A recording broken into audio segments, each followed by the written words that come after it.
Boa noite a todos, sejam muito bem-vindos, sempre uma alegria retornarmos à Casa Espírita. Uma boa noite aos amigos que nos acompanham pela internet, pelo Facebook, pelo YouTube. Até o nosso agradecimento à USE Intermunicipal de Bebedouro, que está providenciando essas divulgações, o Centro Espírita do Calvário ao Céu em conjunto. Então, o nosso tema de hoje será A Tua Fé Te Salvou. Mas antes, convido vocês para que a gente possa fazer uma oração, buscarmos a sintonia com os planos mais altos, rogando a Deus, a Jesus, o nosso Mestre, que nos abençoe nesta hora. Que possamos nos sentir envolvidos por esse amor infinito de Deus, o Pai, e de Jesus, o nosso Mestre, que nos envia sempre o auxílio de acordo com as nossas necessidades, através desses bondosos amigos espirituais que estão sempre ao nosso lado, trabalhadores aqui desta Casa Espírita, que nos acolhem, nos inspiram, nos fortalecem para os embates da vida. Então, rogando a Deus a proteção, o amparo, vamos iniciando a nossa oração com muita gratidão a Deus, que assim seja.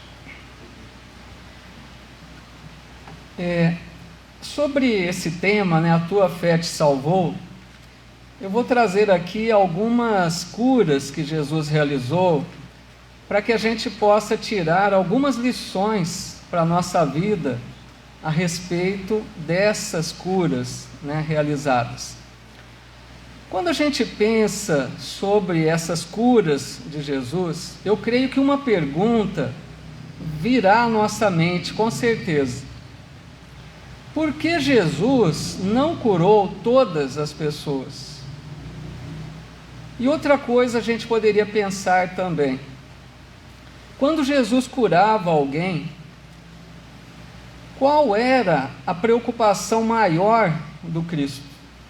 Será que naquele momento ele estava preocupado apenas em curar corpos, em retirar a dor que afligia aquelas pessoas? Ou ele tinha um propósito muito maior que esse? É isso que a gente vai tentar refletir hoje aqui.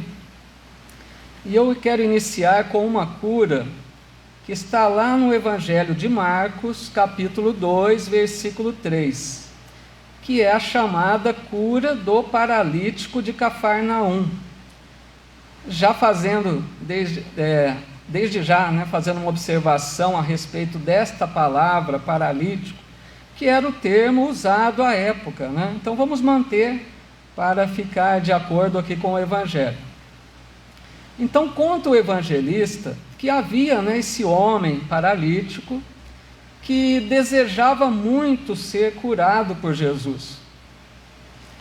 E esse homem, então, procurou ajuda, pediu ajuda para alguns amigos, para que eles o levassem até Jesus. E assim ele conseguiu 4 bons amigos para conduzi-lo.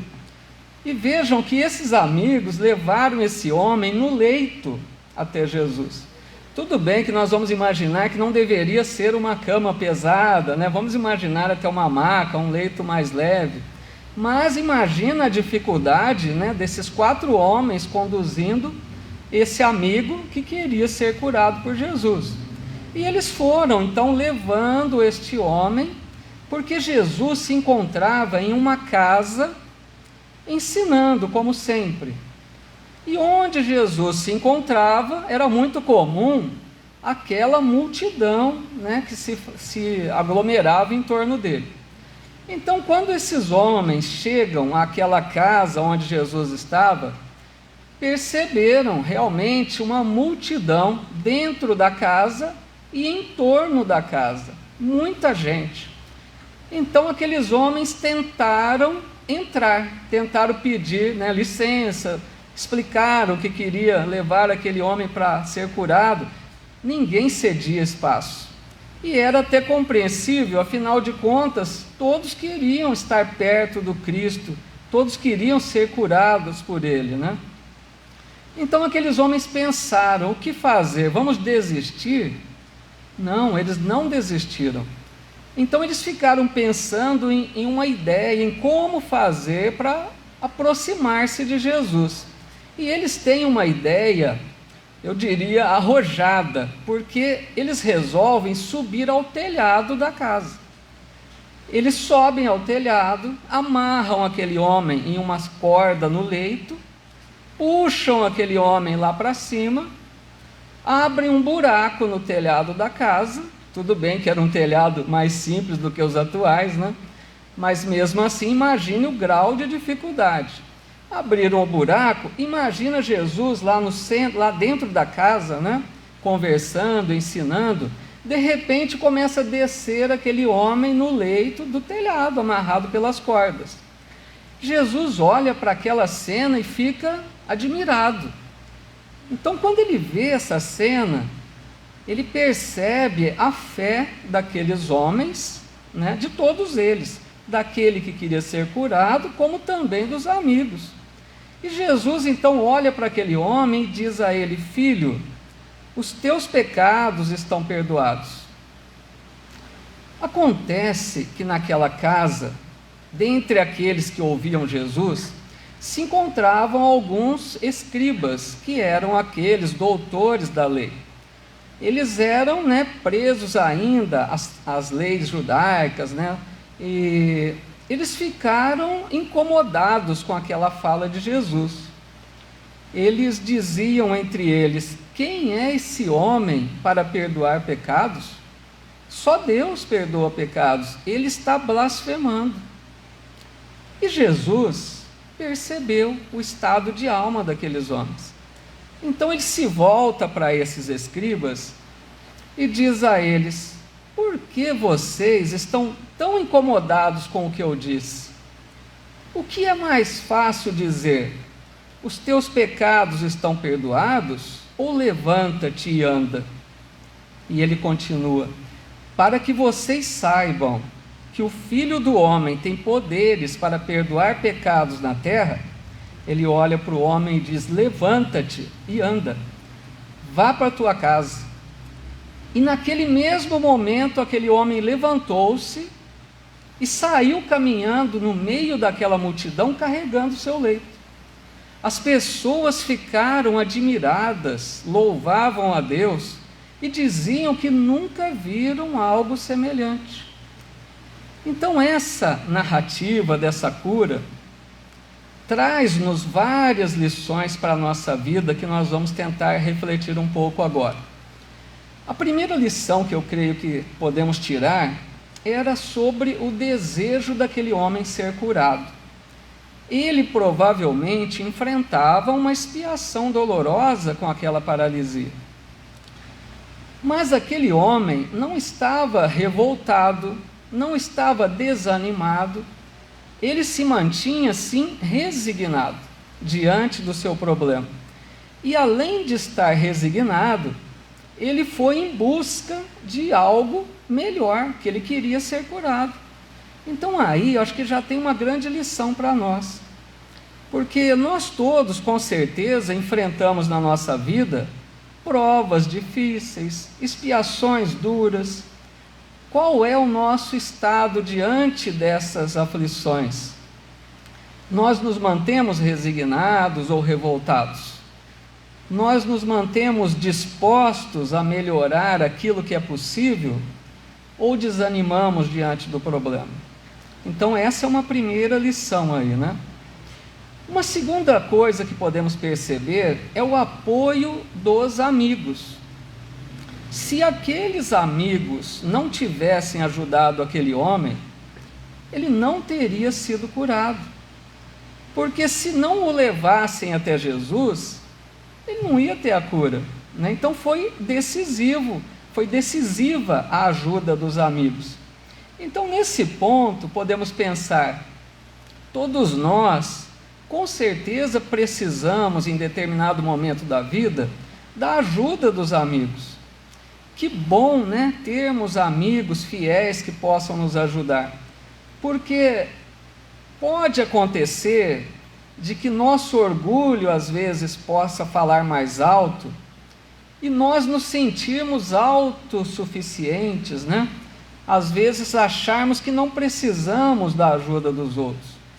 Então é bom a gente tirar essa lição de humildade, de perceber que é muito bom ter amigos e aceitar a ajuda desses amigos quando ela se faz necessária. Por outro lado, também nós, muitas vezes, podemos ser aqueles que ajudam. Como é importante nos colocarmos à disposição daqueles que precisam, né? Então eu creio que é importante aceitarmos a ajuda e também oferecermos ajuda nas necessidades dos outros, né? Analisando agora um outro ponto, que é aquela multidão, aquele monte de gente que estava em volta da casa, impedindo que eles entrassem. Que lição podemos tirar disso? Aquela multidão representava o quê? Um grande obstáculo para aqueles homens, uma dificuldade para que eles pudessem chegar até Jesus. E na nossa vida, não é comum isso também? Vamos dar um exemplo. Às vezes a gente se propõe a realizar um trabalho no bem. Estamos dispostos, estamos querendo fazer, iniciamos o trabalho, mas surgem alguns problemas, algumas dificuldades. Será que a gente não desiste, às vezes, por pouca coisa que atrapalha, por alguns obstáculos que surgem? Como é bom lembrar desse exemplo aqui e termos a disposição de subir ao telhado, né? Ou seja, dar um jeito de contornar os obstáculos para que a gente prossiga na tarefa que nos propomos. Um outro ponto aqui também da mensagem, né? Quando Jesus diz para aquele homem: perdoados estão teus pecados.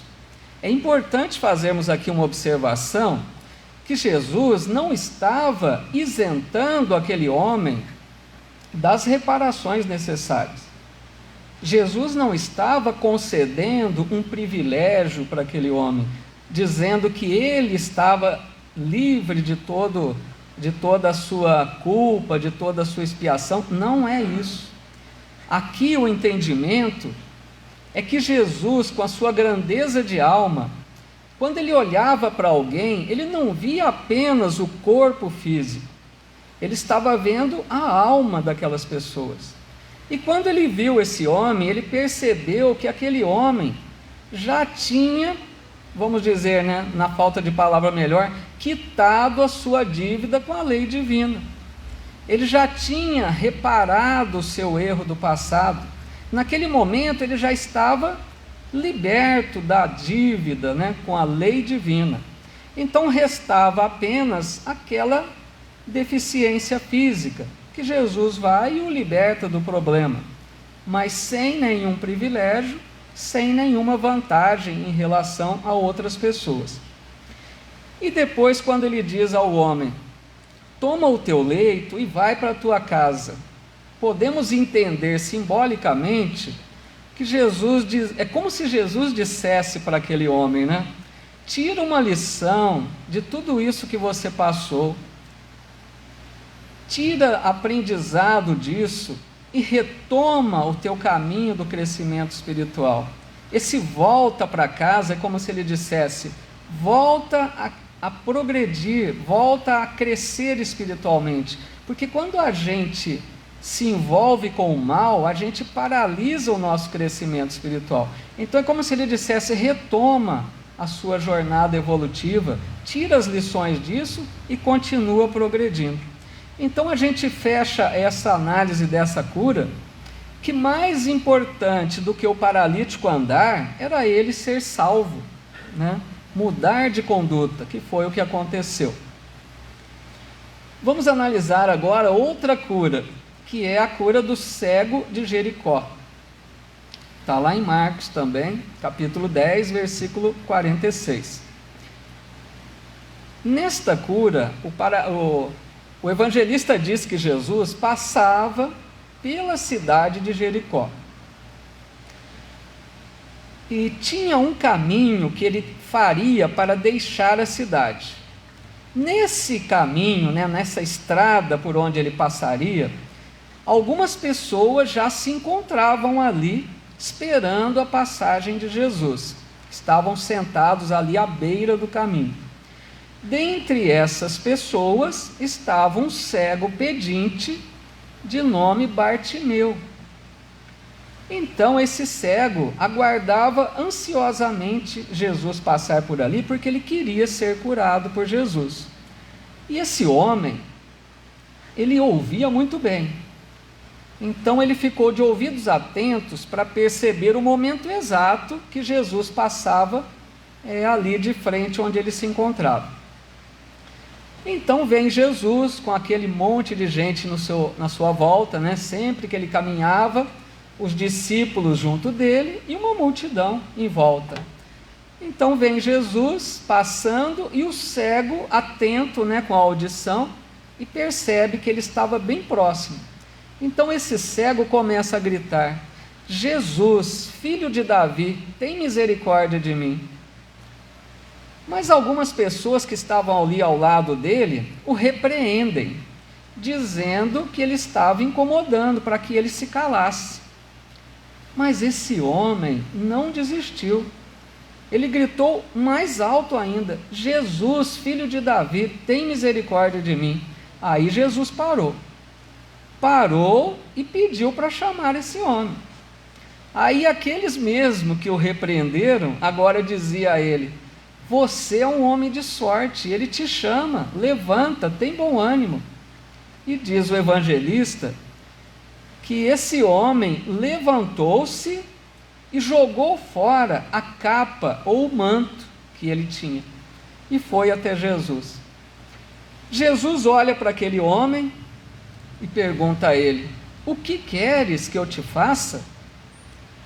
E o cego só responde: que eu volte a ver, Senhor. E Jesus diz a ele: vai, a tua fé te salvou. E naquele momento aquele homem via perfeitamente e passou a acompanhar Jesus pelo caminho. E todas as pessoas louvavam e bendiziam a Deus. Vamos ver então algumas lições, que podemos tirar dessa narrativa. A primeira delas é que aquele homem, ao ouvir que Jesus passava, começou a gritar. A gente sabe que a pessoa que tem uma deficiência física tem outra que compensa. Então aquele homem não via, mas ouvia muito bem. Então o que ele fez? Aproveitou-se daquela condição boa que ele tinha para buscar a cura. Aqui eu penso que nós podemos refletir o seguinte: em nossa vida, todos nós temos várias bênçãos que todos recebemos constantemente do alto, mas às vezes falta uma coisa que nós gostaríamos de ter e não temos. Será que a gente não deixa de lado tudo aquilo de bom que nós temos para nos prendermos àquilo que falta e ficarmos reclamando, ficarmos desanimados porque não temos aquilo que gostaríamos de ter? Vejam o exemplo desse homem. Ele não via, mas não se desesperou nem reclamou.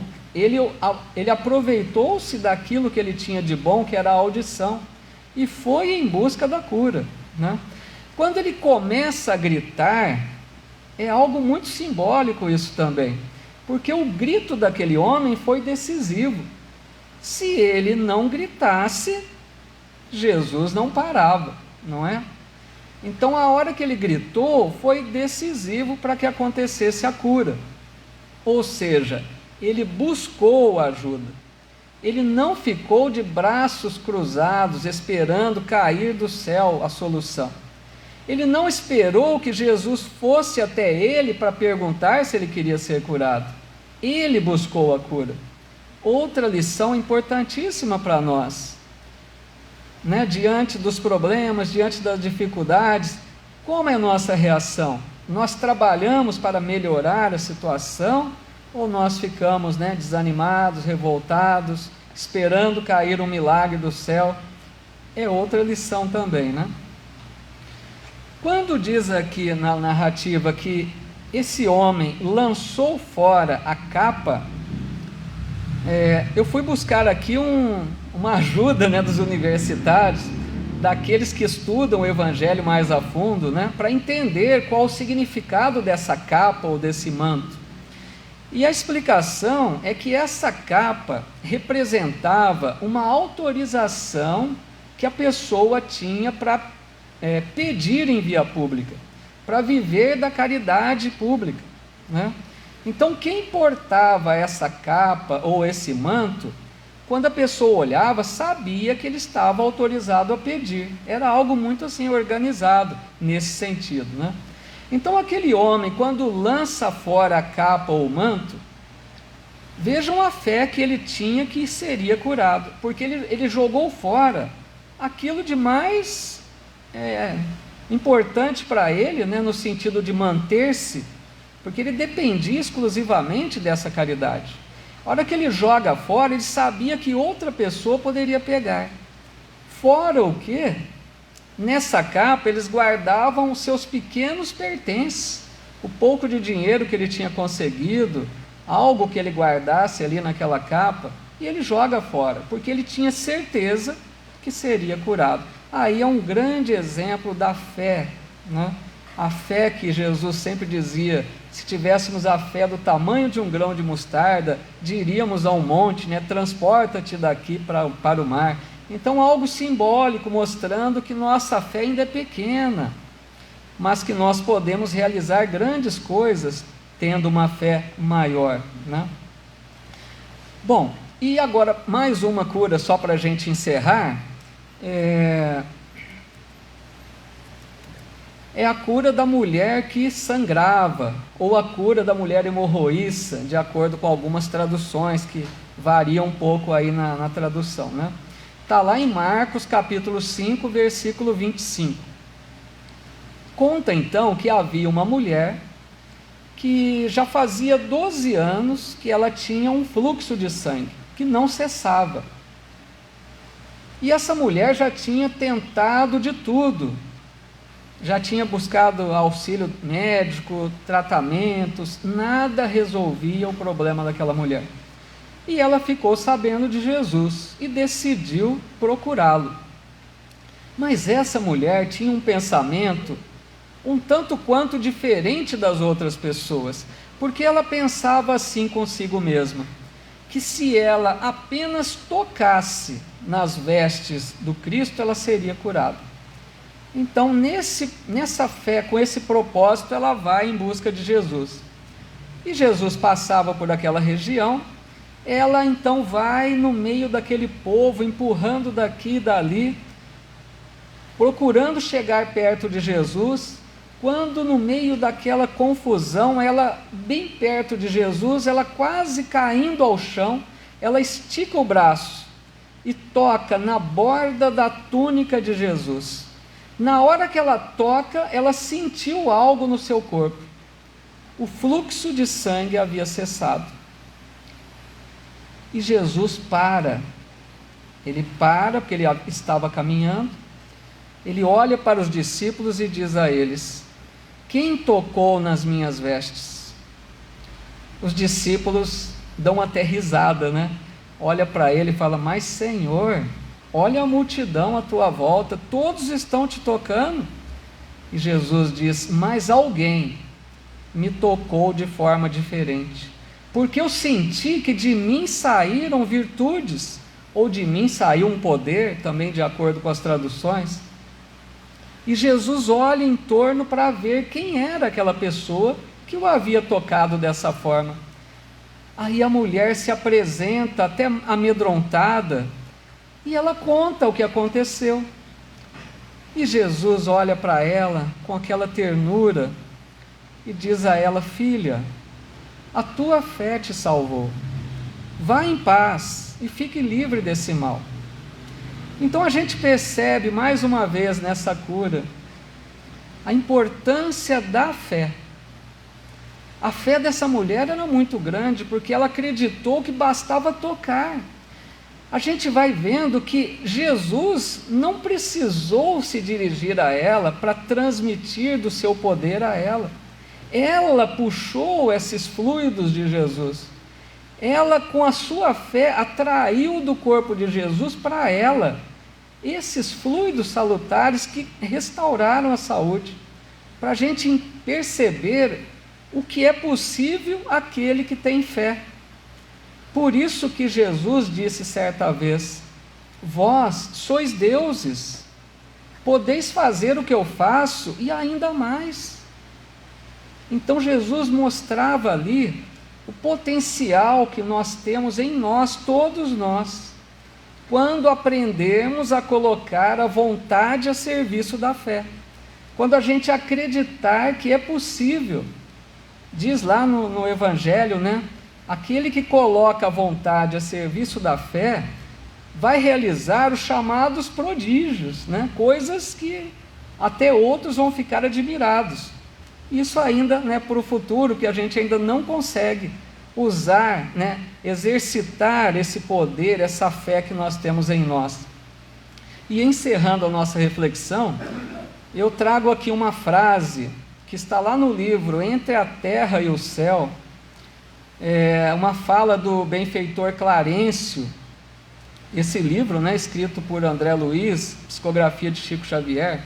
Clarencio diz assim: um dia o homem ensinará ao homem, consoante as instruções do divino médico, que a cura de todos os males reside nele próprio.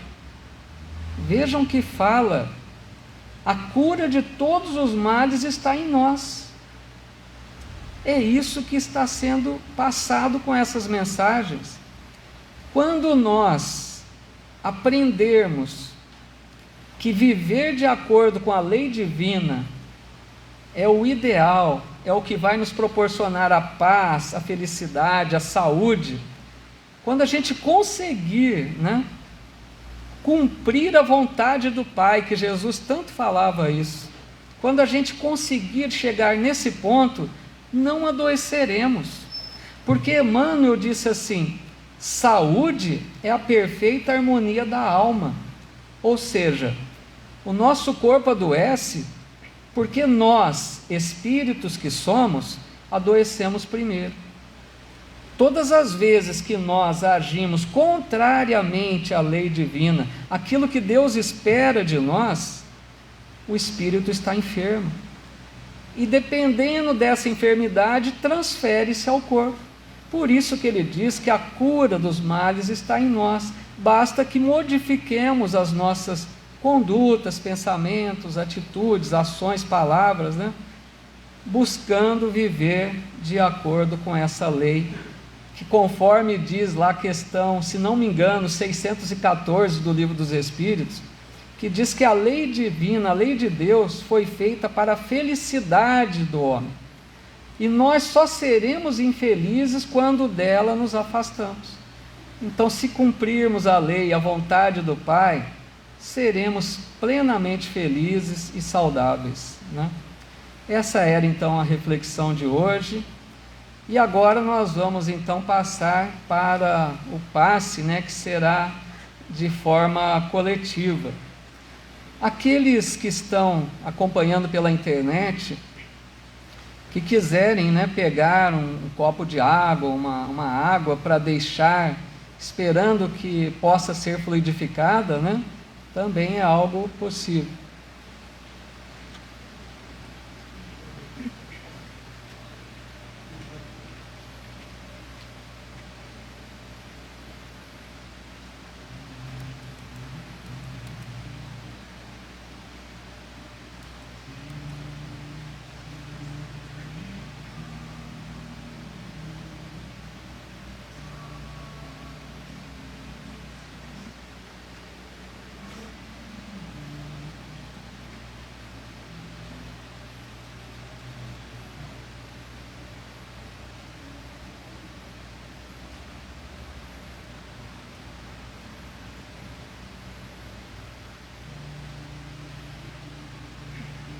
Então vamos, nesta hora, buscarmos trazer à nossa mente a figura do Mestre Maior Jesus, ou trazermos à nossa mente uma imagem bela de uma paisagem, da natureza, ou seja, pensarmos em algo que eleva o nosso pensamento. E primeiramente elevarmos um pensamento de gratidão a Deus nosso Pai, que nos concede tantas bênçãos em nossa vida. Mas nesse momento nós estamos aqui esperando o auxílio do alto. Então vamos imaginar e ter a certeza de que um bom amigo espiritual está ao nosso lado. E esses amigos querem muito nos ajudar. Vamos abrir o nosso coração para receber esse auxílio que nos oferecem. É preciso que nós acreditemos que vamos ser auxiliados. É preciso que nós queiramos ser auxiliados. Então vamos dizer a Deus nessa hora: Pai, fortalece-me, Senhor. Dai-me forças para enfrentar as dificuldades naturais da vida.